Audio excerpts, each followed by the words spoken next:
Everyone, दृष्टि के teaching exam YouTube channel में एक बार फिर से आपका स्वागत है। मैं हूं गीतांजलि।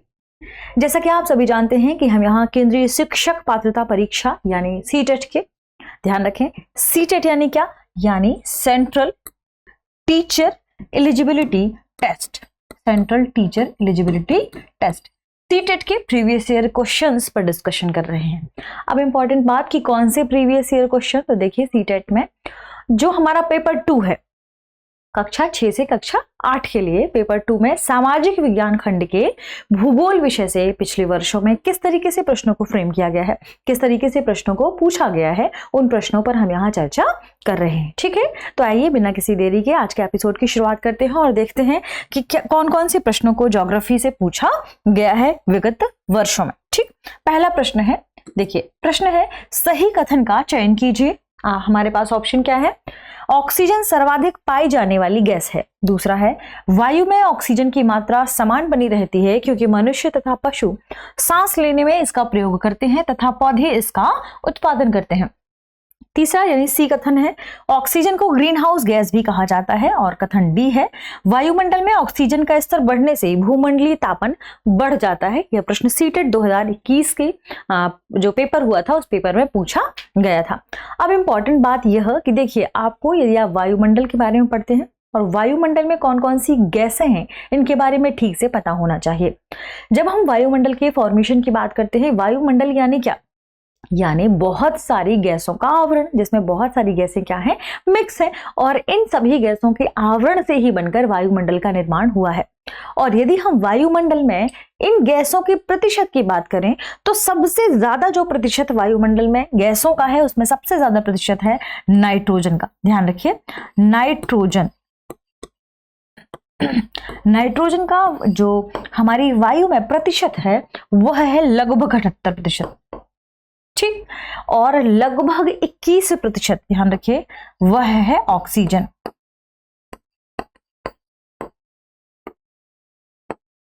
%21 यह क्या है, लगभग ऑक्सीजन का प्रतिशत है। ठीक है, कार्बन डाइऑक्साइड की भी मात्रा है CO2 0.03%। और जो वैश्विक तापन है यानी ग्लोबल वार्मिंग, हम सबने सुना होगा ग्लोबल वार्मिंग के बारे में, तो वैश्विक तापन की बढ़ने की जो मुख्य वजह हैं वह है ग्रीन हाउस गैसें। और ग्रीन हाउस गैसों में जो गैसें शामिल हैं उनमें कार्बन डाइऑक्साइड भी शामिल की जाती है। यानी कार्बन डाइऑक्साइड के हमारे वायुमंडल में प्रतिशत बढ़ने की वजह से, क्लोरोफ्लोरोकार्बन के हमारे वायुमंडल में प्रतिशत बढ़ने की वजह से, मीथेन गैसों का हमारे वायुमंडल में प्रतिशत बढ़ने की वजह से, कार्बन डाइऑक्साइड के प्रतिशत की बढ़ने की वजह से वैश्विक तापन या ग्लोबल वार्मिंग की समस्या देखने को मिल रही है। इससे क्या होता है, ग्रीन हाउस जो इफेक्ट है, ग्रीन हाउस प्रभाव है, वह पैदा होता है। अब यहाँ पर बात की ग्रीन हाउस प्रभाव क्या है, तो देखिए जब पृथ्वी से जब सूर्य से किरणें यानी सौर्य किरणें पृथ्वी पर आती हैं, मान लीजिए यह पृथ्वी है, ठीक, तो पृथ्वी के ऊपर क्या है, गैसों का आवरण है, बहुत सारी गैसें यहाँ पर हैं। हमारी ये जो गैसों का आवरण है, ये गैसों का आवरण परावैंगनी किरणों को रोकने का काम करता है। ठीक, इसमें से कुछ सौर्य किरणें वो गर्म भी होती हैं, हमारी पृथ्वी पर आ जाती हैं, लेकिन ये कुछ सौर्य किरणें क्या होती हैं, टकराकर वापस भी चली जाती हैं। लेकिन जब हमारे इस वायुमंडल में कार्बन डाइऑक्साइड की मात्रा, सल्फर की मात्रा, मीथेन की मात्रा, ठीक है, CFC, इन गैसों की मात्रा, क्लोरोफ्लोरोकार्बन, इनकी मात्रा जब बढ़ती है तो ये इस परत को क्या कर देते हैं, इन परावर्तित किरणों के लिए अपारदर्शी कर देते हैं। जैसे ही कार्बन डाइऑक्साइड की मात्रा बढ़ेगी, मीथेन की मात्रा बढ़ेगी, CFC की मात्रा बढ़ेगी, यानी जो ग्रीन हाउस इफेक्ट है वह क्या है, वह इन गैसों की मात्रा बढ़ने से जो गर्म जो ये किरणें आई पृथ्वी पर, ये जो वापस जाती हैं, इन्हें वापस जाने से ये गैसें रोक देती हैं, जिसकी वजह से ये जो ऊर्जा है, ये जो गर्मी है, यह पृथ्वी पर ही वापस आ जाती है और पृथ्वी पर ही बनी रहती है। और इस गर्मी के पृथ्वी पर बने रहने की वजह से जिस प्रकार का तापीय प्रभाव उत्पन्न होता है उसे ही हम ग्रीन हाउस प्रभाव कहते हैं, उसे ही हम क्या कहते हैं, ग्रीन हाउस इफेक्ट। ठीक है, तो वैश्विक तापमान किस वजह से बढ़ रहा है? ग्रीन हाउस गैसों की संख्या या इनकी मात्रा जो लगातार बढ़ रही है, माफ कीजिएगा, ग्रीन हाउस गैसों की जो मात्रा है वायुमंडल में बढ़ रही है, जिसकी वजह से जो ऊष्मा या ऊर्जा परावर्तित हो जाती थी ऊपर वापस, लेकिन वो परिवर्तित नहीं हो पा रही है, वह कहाँ रह जाती है? पृथ्वी के ऊपर ही रह जाती है, पृथ्वी पर ही हमारे चारों तरफ रह जाती है, जिसकी वजह से वैश्विक तापमान या गर्मी क्या हो रही है? बढ़ रही है। ठीक है, तो ध्यान रखिएगा, जो ग्रीन हाउस गैसें हैं उनमें carbon dioxide, CH4, methane, CFC गैसें शामिल हैं, सल्फर डाइऑक्साइड जैसी गैसें शामिल हैं, ना कि ऑक्सीजन। ऑक्सीजन को जीवनदायिनी या प्राणवायु भी कहा जाता है। क्यों? क्योंकि ऑक्सीजन मनुष्य के लिए कैसी है? ऑक्सीजन मनुष्य के लिए प्राण का कार्य करती है, इसलिए इसे प्राणवायु कहा जाता है। हम क्योंकि सांस के रूप में क्या लेते हैं? ऑक्सीजन लेते हैं, और जो पौधे हमारे आसपास हैं वे ऑक्सीजन का उत्पादन करते हैं। ठीक है, तो ध्यान रखिएगा कि ऑक्सीजन सर्वाधिक पाई जाने वाली गैस नहीं है, क्योंकि हमारे आसपास हमारे चारों तरफ वायुमंडल में सर्वाधिक मात्रा में कौन सी गैस पाई जाती है? वह नाइट्रोजन है, लगभग 78% जो सर्वाधिक मात्रा में पाई जाती है। दूसरा, वायु में ऑक्सीजन की मात्रा समान बनी रहती है, क्योंकि मनुष्य तथा पशु सांस लेने में इसका प्रयोग करते हैं तथा पौधे इसका उत्पादन करते हैं। बिल्कुल सही बात है, हम और जो पशु हैं यानी मनुष्य पशु सांस लेने में हम ऑक्सीजन को अपने अंदर लेते हैं, और ये ऑक्सीजन कैसे बनता है? ये बनता है प्रकाश संश्लेषण की प्रोसेस से। पौधे ऑक्सीजन का निर्माण करते हैं, है ना? प्रकाश संश्लेषण की प्रक्रिया के माध्यम से ऑक्सीजन का निर्माण होता है। तो ध्यान रखें, पौधे ऑक्सीजन का क्या करते हैं? उत्पादन करते हैं, और मनुष्य और पशु इसे सांस के रूप में लेते हैं। तो ये एक चक्रीय प्रोसेस है और यह प्रोसेस चलती रहती है। मनुष्य ने सांस के रूप में ऑक्सीजन को लिया और पौधों ने इसका उत्पादन कर दिया, जिस वजह से ये प्रोसेस क्या होती है? चलती रहती है। इस वजह से यह दूसरा कथन क्या हो जाएगा? सही।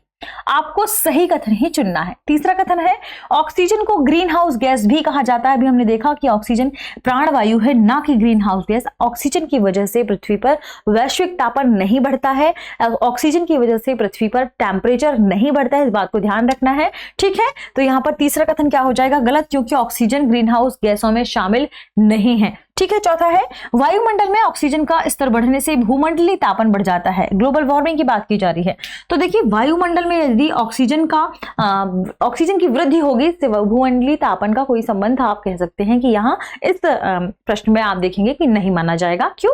क्योंकि हमने देखा कि CO2 की मात्रा बढ़ने से, CFC की मात्रा बढ़ने से, मीथेन की मात्रा बढ़ने से, सल्फर की मात्रा बढ़ने से ही देखा गया कि वो जो भूमंडलीय तापमान है वह बढ़ रहा है, ना कि ऑक्सीजन के। तो यहाँ चौथा कथन क्या हो जाएगा? गलत हो जाएगा। तो इस प्रश्न के यदि हम सही जवाब की बात करें, सही कथन कौन सा है? ऑप्शन बी इस प्रश्न का सही जवाब है। वायु में ऑक्सीजन की मात्रा समान बनी रहती है, क्योंकि मनुष्य और पशु ऑक्सीजन के रूप में लेते हैं और जो पौधे हैं वे उत्पादन करते हैं ऑक्सीजन का। ठीक है, चलिए आगे बढ़ते हैं और अगले प्रश्न पर चर्चा कर लेते हैं। अगला प्रश्न है, निम्नलिखित कथनों ए तथा बी पर विचार कीजिए और सही विकल्प का चुनाव कीजिए। यानी आपको इस प्रश्न में जो दो कथन दिए हुए हैं, ए और बी, इन दोनों कथनों को ठीक से पढ़ना है। और जब आप इन कथनों के बारे में ठीक से पढ़ेंगे, आप इनके बारे में ऑब्जर्व करेंगे, तो आप दिए गए विकल्पों के माध्यम से सही जवाब को बता पाएंगे। आइए देखते हैं कथन ए क्या है। कथन ए है, दो वायुदाब क्षेत्रों में दाब में जितना अधिक अंतर होगा, हवा की तीव्रता उतनी ही अधिक होगी। कथन बी है, वायु उच्च दाब क्षेत्र से जब निम्न दाब क्षेत्र की ओर जाती है तो हवा उत्पन्न होती है। देखिए, इन कथनों के लिए आपको जरूरी क्या है? देखिए, आपने ए और बी दोनों कथन पढ़ा, अब आपको इसके हिसाब से सही जवाब देना है। कूट क्या है? A B C D 4 option है। ए है, दोनों ए तथा बी सही है तथा बी ए की सही व्याख्या करता है। बी ऑप्शन है, दोनों ए तथा बी सही है परंतु बी ए की सही व्याख्या नहीं करता है। सी ऑप्शन है, ए सही है तथा बी गलत है, और डी ऑप्शन है, ए गलत है तथा बी सही है। सीटेट 2021 में इस प्रश्न को पूछा गया था। अब इंपॉर्टेंट बात कि हमें पता होना चाहिए वायुदाब के बारे में। वायुदाब यानी क्या? Air pressure. एक ही स्थान पर एक निश्चित समय में वायु के द्वारा जो प्रेशर लगाया जा रहा है, जो दाब लगाया जा रहा है, उसे ही हम वायु दाब कहते हैं। ठीक है, तो यदि हम हमारे कथन पर गौर फरमाएं तो इसमें पहला कथन क्या है? ए कथन क्या है? ए कथन कह रहा है कि दो वायुदाब क्षेत्र, यानी एक यहाँ पर है वायुदाब क्षेत्र, एक यहाँ पर है वायुदाब क्षेत्र। ठीक, मान लीजिए कि यहाँ पर हाई प्रेशर है और मान लीजिए कि यहाँ लो प्रेशर है, यानी यहाँ पर दबाव अधिक है और यहाँ पर दबाव कम है। दबाव कम है यानी वायु यहाँ पर क्या होगी, फैलेगी, विस्तारित होगी। यहाँ दबाव अधिक है यानी वायु के जो कण है थोड़ी सी नजदीक होंगे, है ना। ठीक, अब आपको क्या लिखा है कि इन दोनों जो हमारे पास दाब क्षेत्र हैं, इनमें जितना अधिक अंतर होगा, ये जितना अधिक हाई प्रेशर होगा, ये जितना कम प्रेशर होगा, यानी जितना लो प्रेशर होगा यहाँ पर उतना ही अधिक यदि हाई प्रेशर होता है तो हवा की तीव्रता उतनी ही अधिक होती है। देखिए, इसे हम ऐसे समझें कि जहां पर आपको बहुत अधिक पानी भरा हुआ मिलेगा और एक तरफ कम पानी है, तो पानी किस तरफ जाता है, अमूमन हमने देखा है जहां कम है उस ओर जाएगा, है ना। वायु के रूप में वायु के बारे में एक खास बात ध्यान रखिएगा, जहां पर लो प्रेशर होगा वायु हमेशा हाई प्रेशर से लो प्रेशर की ओर चलती है। जहां पर दबाव कम होगा यहां से वायु बहुत तेजी से बढ़ेगी, कहां पर, लो प्रेशर की ओर। ठीक है, तो यदि हम हमारे कथन पर गौर फरमाएं तो ध्यान दें कि जब इन दोनों वायुदाब में बहुत अधिक अंतर होगा तो ध्यान रखिएगा कि हवा क्या होगी, एक क्षेत्र से कहां की ओर बढ़ेगी, बहुत तीव्र गति से दूसरे क्षेत्र की ओर बढ़ेगी। ठीक है, तो यानी दो वायुदाब क्षेत्रों में दाब में जितना अंतर होगा हवा की तीव्रता क्या होगी, उतनी ही अधिक होगी। कथन ए सही है। कथन बी है, वायु उच्च दाब क्षेत्र से जब निम्न दाब क्षेत्र की ओर जाती है तो हवा उत्पन्न होती है। बिल्कुल सही बात है। मान लीजिए यहां लो प्रेशर है, यहां पर हवा उठकर लो प्रेशर की वजह से, टेम्परेचर अधिक होने की वजह से ऊपर चली गई। अब इस स्थान को भरने के लिए हाई प्रेशर से हवा बहुत तेजी से आती है, कहां पर, लो प्रेशर की ओर। और जब यह हाई प्रेशर से लो प्रेशर की ओर आएगी तो यहां पर क्या होगी, हवा उत्पन्न होगी। ध्यान रखिएगा, हवा उत्पन्न होगी, हमें हवा समझ में आएगी। ठीक है, तो यहां दूसरा कथन भी क्या हो जाएगा, सही हो जाएगा। दोनों ही कथन सही है। और यदि हम देखें तो देखो, दो वायुदाब क्षेत्रों की बात कर रहे हैं, दो वायुदाब यानी अलग अलग वायुदाब है दोनों क्षेत्रों में। ठीक, अगर हम दो वायुदाब क्षेत्र की बात कर रहे हैं यानी हम किसकी बात कर रहे हैं, हम बात कर रहे हैं हाई प्रेशर से लो प्रेशर की ओर हवा के जाने का, जिसकी वजह से हवा उत्पन्न होती है। तो यानी वायु उच्च दाब क्षेत्र से जब निम्न दाब क्षेत्र की ओर जाती है तो हवा उत्पन्न होती है। यह कथन पहले कथन की पुष्टि कर रहा है, पहले कथन की व्याख्या कर रहा है। ठीक है, तो दोनों ही कथन देख लेते, दोनों ही कथन सही है और कथन बी कथन ए की सही व्याख्या करता है, यानी ऑप्शन ए इस प्रश्न का सही जवाब होगा। चलिए आगे बढ़ते हैं और देखते हैं अगले प्रश्न को। अगला प्रश्न है, सूर्य से उनकी दूरी के अनुसार ग्रहों का उचित क्रम कौन सा है। हमारे पास ऑप्शन है, ए है बुध, पृथ्वी, मंगल, शुक्र, बृहस्पति, यूरेनस, शनि और नेपच्यून। बी है बुध, शुक्र, पृथ्वी, मंगल, बृहस्पति, यूरेनस, शनि और नेपच्यून। सी ऑप्शन है बुध, शुक्र, पृथ्वी, मंगल, बृहस्पति, शनि, यूरेनस और नेपच्यून।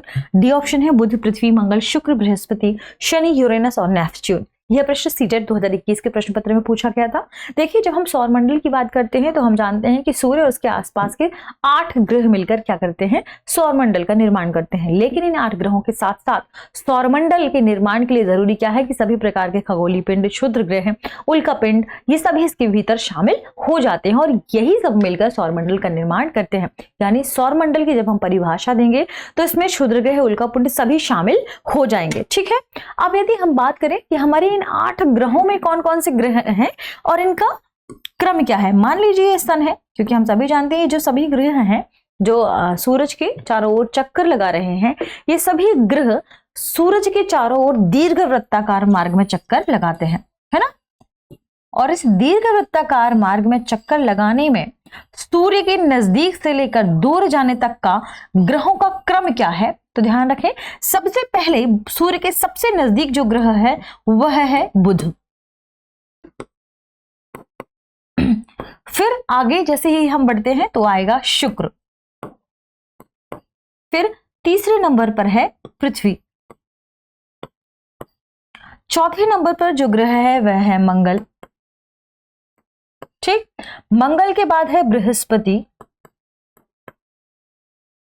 फिर शनि ग्रह, फिर ध्यान रखिएगा यूरेनस और उसके बाद है नेपच्यून। उसके बाद प्लूटो भी था, लेकिन प्लूटो को ग्रह की जो श्रृंखला है, ग्रह की जो परिभाषा है उससे बाहर निकाल दिया गया था। ठीक है, तो ध्यान रखें अभी वर्तमान में 8 ग्रह हैं सूर्य के अलावा। तो यदि हम सूर्य की बात करें तो सूर्य के अलावा 8 ग्रह आपने देख लिए क्रमशः लिखे हुए हैं सूर्य से दूर जाने के क्रम में। अब देखिए इसमें क्या है, सूर्य से उनकी दूरी के अनुसार ग्रहों का उचित क्रम कौन सा है। ठीक, हम सभी और भी चीजें समझ लेते हैं। जैसे जब हम मंगल की बात करते हैं, बृहस्पति की बात करते हैं, तो मंगल और बृहस्पति के बीच कुछ क्षुद्र ग्रह भी हैं, कुछ एस्टेरॉइड हैं जो क्या करते हैं, सूर्य की परिक्रमा लगाते हैं। अब यदि हम सही क्रम की बात करें ग्रहों की, तो सबसे पहले कौन सा ग्रह है सूर्य के नजदीक में, देखिए बुध। आइए देखते हैं, बुध सबसे पहले होना चाहिए, चारों ऑप्शन में बुध है। ठीक, अब आगे बढ़ते हैं, इसमें लिखा है शुक्र। देखते हैं शुक्र कहाँ कहाँ ऑप्शन में है। देखिए पृथ्वी, शुक्र, शुक्र, शुक्र, पृथ्वी है, यानी यह ऑप्शन हट गया, यह ऑप्शन भी हट गया। अब आपके पास 2 ऑप्शन बचे हैं बी और सी। ठीक है, शुक्र के बाद देखिए क्या है, पृथ्वी। आइए देखते हैं, शुक्र के बाद पृथ्वी दोनों ही ऑप्शन में है। ठीक है, आगे बढ़ते हैं, पृथ्वी के बाद है मंगल, पृथ्वी के बाद देखिए दोनों ही ऑप्शन में मंगल लिखा हुआ है। मंगल के बाद बृहस्पति। आगे बढ़ते हैं, इनमें दोनों में ही मंगल के बाद बृहस्पति लिखा है। बृहस्पति के बाद है शनि, और आप देखिए कि इनमें शनि कहां पर है बृहस्पति के बाद, वह है ऑप्शन सी में। बुध, शुक्र, पृथ्वी, मंगल, बृहस्पति, शनि, यूरेनस और नेपच्यून, ऑप्शन सी इस प्रश्न का सही जवाब होगा। यही सही क्रम है सूर्य से दूर जाने के क्रम में ग्रहों का। तो ध्यान रखें, सबसे पहले ग्रह जो सूर्य के सबसे नजदीक है वह बुध है, फिर उसके बाद शुक्र आता है, फिर पृथ्वी, फिर मंगल, फिर आगे बढ़ते जाएंगे हम बृहस्पति, शनि, यूरेनस और नेपच्यून। ठीक है, तो यह पूरा क्रम है जो ग्रहों का है सूर्य से दूर जाने के क्रम में। आपको ये चीजें याद रखनी होगी, हो सकता है इनके बारे में भी स्पेसिफिक चीजें पूछी जा सकती हैं। ठीक है, ऐसा भी पूछा जा सकता है सबसे ज्यादा चमकदार कौन सा है, तो सूर्य और चंद्रमा के बाद शुक्र सबसे चमकदार है। यह सभी पूछा जा सकता है कि सुबह का तारा, शाम का तारा, या ऐसे पूछा जा सकता है भोर और सांझ का तारा किसे कहते हैं, तो इसे शुक्र को कहते हैं। क्यों? क्योंकि पूर्व दिशा, सुबह यह पूर्व में दिखाई देता है, शाम को यह पश्चिम में दिखाई देता है, इस वजह से इसे भोर और सांझ का तारा कहते हैं। अब यह भी पूछा जा सकता है कि पृथ्वी के समकक्ष दिखने वाले ग्रहों में सबसे नजदीक आकार, साइज, व्यास में कौन सा है, तो उस भी शुक्र भी ध्यान रखना है आपको। सबसे नजदीक में ध्यान रखना है बुध है। इसके बाद आगे बढ़ते जाएंगे और क्रमशः इनके बारे में चर्चा होती जाएगी। ठीक है, चलिए आगे बढ़ते हैं, इस प्रश्न के सही जवाब को देखते हैं। ऑप्शन सी इस प्रश्न का सही जवाब है। अगले प्रश्न पर कंसंट्रेट करते हैं। अगला प्रश्न है, निम्नलिखित सूची पर विचार कीजिए। आपके पास कुछ पर्वतों के नाम दिए हुए हैं और आपको बताना है कि इन पर्वतों में से कौन सा पर्वत है जो अलग दिखाई दे रहा है या आपको अलग समझ में आ रहा है।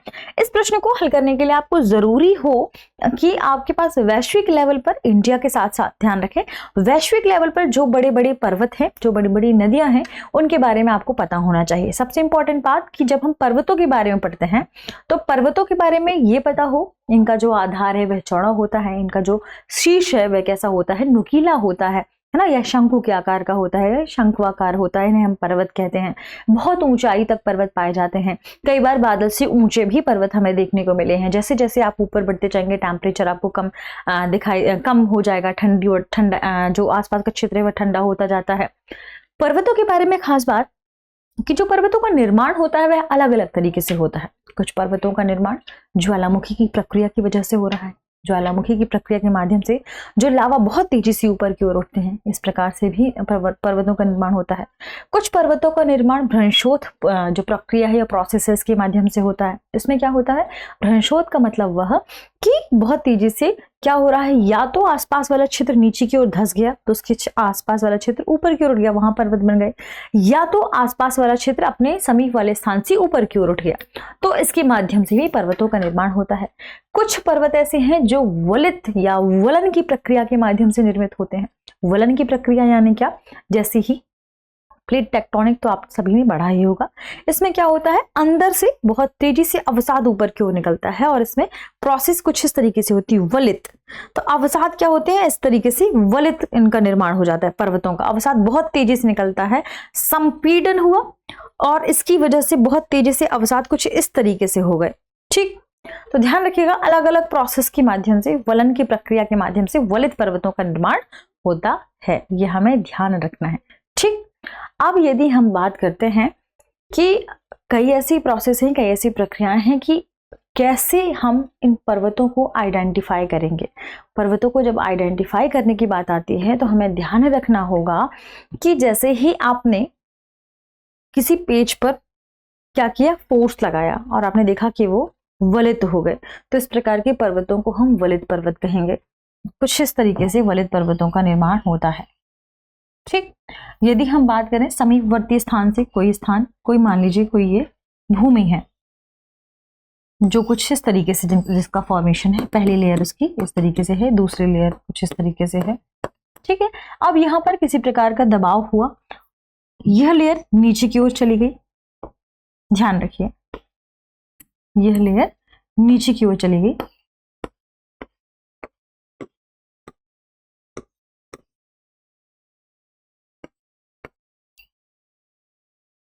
तो यहां पर जो ये हिस्सा ऊंचा रह गया, इस प्रकार से जिस प्रकार के पर्वतों का निर्माण होता है इसे भ्रंश पर्वत कहते हैं। ठीक, तो अलग अलग प्रकार से प्रोसेस से पर्वतों का निर्माण होता है। अब यदि हम बात करें इन पर्वतों के बारे में, तो सबसे पहले आपको इन सभी पर्वतों के नाम पता होना चाहिए, तभी आप इस प्रश्न को आसानी से हल कर पाएंगे। आइए देखते हैं, प्रश्न में है निम्नलिखित सूची पर विचार कीजिए और आपके सामने पर्वत दिए हुए हैं, Alps, Aravalli, Appalachian, Himalaya, Ural, Vosges. अब आपको बताना क्या है कि सूची में से कौन सा दूसरों से भिन्न है। ध्यान रखिएगा, कौन सा, यानी कोई एक पर्वत है जो अपने शेष पर्वत की तुलना में क्या है, अलग है, भिन्न है, अलग तरीके से या तो उसका फॉर्मेशन हुआ है या तो आप उसे अलग तरीके से देख सकते हैं। तो देखिए, जब हम बात करते हैं पर्वतों के बारे में, हमारे पास ऑप्शन में क्या है, ABCD, जिसमें अरावली, अपलेशियन, यूराल और वॉसजेस पर्वत शामिल हो जाते हैं। तो ध्यान रखें, जब भी हम आल्प्स पर्वत की बात करेंगे, जब भी हम हिमालयन पर्वत की बात करेंगे, जब भी हम बात करेंगे अपलेशियन पर्वत की, हम बात करेंगे यूराल पर्वत की, अरावली पर्वतों की, ये सभी पर्वत श्रृंखलाएं दरअसल वलित पर्वत श्रृंखलाएं हैं। वलित यानी फोल्डिंग माउंटेन्स है। ठीक, हिमालय के भी बहुत सारे क्षेत्रों में आप देखेंगे कुछ इस तरीके से हिमालय पर्वत का रेंज है। ठीक, ठीक ऐसा ही आल्प्स में भी पाया गया है। ठीक, और यदि हम अरावली की बात करें तो ध्यान रखिएगा, अरावली सबसे पुरानी वलित पर्वतों की श्रृंखला है, लेकिन बहुत अधिक अपरदन की वजह से ये धीरे धीरे क्या हो गया है, खत्म हो गया, धीरे धीरे यह कम हो गया है। ठीक है, तो अरावली के बारे में ध्यान रखें, यह भी एक वलित पर्वत है। आल्प्स के बारे में ध्यान रखना, यह भी एक वलित पर्वत है। अपलेशियन के बारे में ध्यान रखिएगा, उत्तरी अमेरिका, यह भी एक वलित पर्वत की श्रृंखला है। हिमालय के बारे में ध्यान रखना है, यह भी एक वलित पर्वत की श्रृंखला है। यूराल के बारे में ध्यान रखना है, रूस में है, यह भी एक वलित पर्वत की श्रृंखला है। जब हम वॉसजेस की बात करते हैं, वॉसजेस ध्यान रखिए, यह भ्रंशोथ पर्वत है, यह भ्रंशोथ पर्वत है। भ्रंशोथ पर्वत यानी भ्रंश की प्रक्रिया के माध्यम से एक स्थान का हिस्सा या तो नीचे की ओर धंस गया है। ठीक, तो इसके साइड में जो हिस्सा उभरा हुआ बचा, इससे जिस प्रकार के पर्वतों का निर्माण हुआ इसे हम भ्रंशोथ पर्वत कहते हैं। और वॉसजेस भ्रंशोथ पर्वत का उदाहरण है, यानी अपने शेष 5 या 6 पर्वतों में जो सबसे अलग है वह है वॉसजेस। ध्यान रखिएगा, तो शेष 5 पर्वतों के अलावा जो सबसे अलग है वह वॉसजेस है। क्यों? क्योंकि है भ्रंशोथ पर्वत का उदाहरण है, शेष 5 वलित पर्वतों के उदाहरण है। तो इस तरह इस प्रश्न की यदि हम सही जवाब की बात करें तो ऑप्शन डी वॉसजेस इस प्रश्न का सही जवाब होगा। चलिए आगे बढ़ते हैं, अगले प्रश्न पर चर्चा करते हैं। अगला प्रश्न है, निम्नलिखित में से किस शैल में जीवाश्म मिलने की संभावना है? हमारे पास ऑप्शन है अवसादी शैल, कायांतरित शैल, आग्नेय शैल, और सही विकल्प का आपको चयन करना है। आपके पास ऑप्शन है केवल 1, केवल 2, 1 और 2 दोनों, केवल 2 और 3। यह प्रश्न सीरियल 2021 में पूछा गया था। इंपॉर्टेंट बात, शैल यानी चट्टान मींस रॉक्स। आपको रॉक के बारे में, शैलों के बारे में, चट्टानों के बारे में पता होना चाहिए। जब हम रॉक के फॉर्मेशन की बात करते हैं, चट्टानों के निर्माण की बात करते हैं, तो चट्टानों का निर्माण 3 तरीकों से होता है। सबसे पहले ज्वालामुखी प्रक्रिया के लगातार लावा के ऊपर निकलने के बाद जब वो लावा ऊपर उठकर ठंडा हो जाता है तो जिस प्रकार के चट्टानों का निर्माण होता है उसे हम आग्नेय चट्टान कहते हैं। ठीक, अब चट्टानों के टूटने की वजह से, चट्टानों में किसी प्रकार के कटाव की वजह से, चट्टानों में जो टकराहट हुई इसकी वजह से ये जो अवसाद है एक स्थान से दूसरे स्थान पर स्थानांतरित होने लगते हैं, या तो जल के माध्यम से या तो पवन के माध्यम।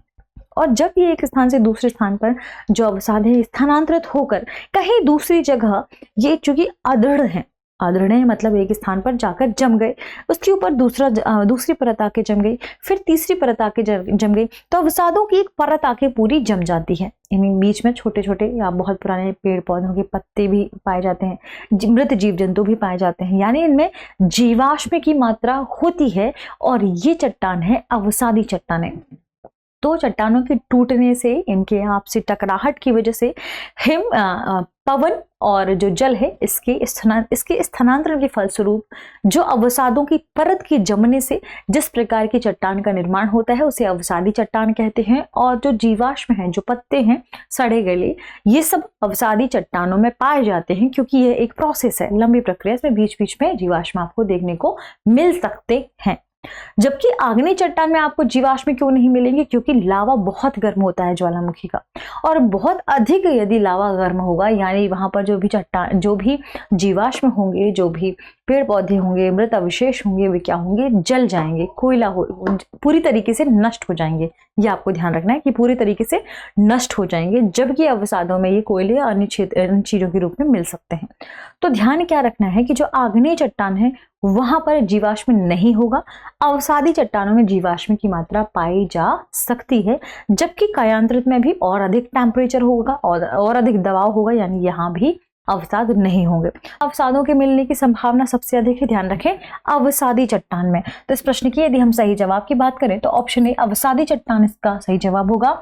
आग्नेय शैल में या आग्नेय चट्टानों में बहुत अधिक तेज गर्म लावा की वजह से सभी चीजें जल जाएंगी, अवसाद की अनुपस्थिति इस वजह से यहाँ पर होगी। कायांतरित शैल में भी जीवाश्म की क्या होगी? अनुपस्थिति होगी, जबकि जो अवसादी शैल है यहाँ पर जीवाश्म उपस्थित होंगे, जबकि आग्नेय शैल में जीवाश्म अनुपस्थित होंगे। ठीक, तो इस प्रश्न के सही जवाब में ऑप्शन ए इस प्रश्न का सही जवाब होगा, केवल एक। ठीक है, तो किस शैल में जीवाश्म मिलने की संभावना होती है? अवसादी शैल में या अवसादी चट्टानों में, जिन्हें सेडिमेंट्री रॉक भी कहते हैं। ध्यान रखें, सेडिमेंट्री।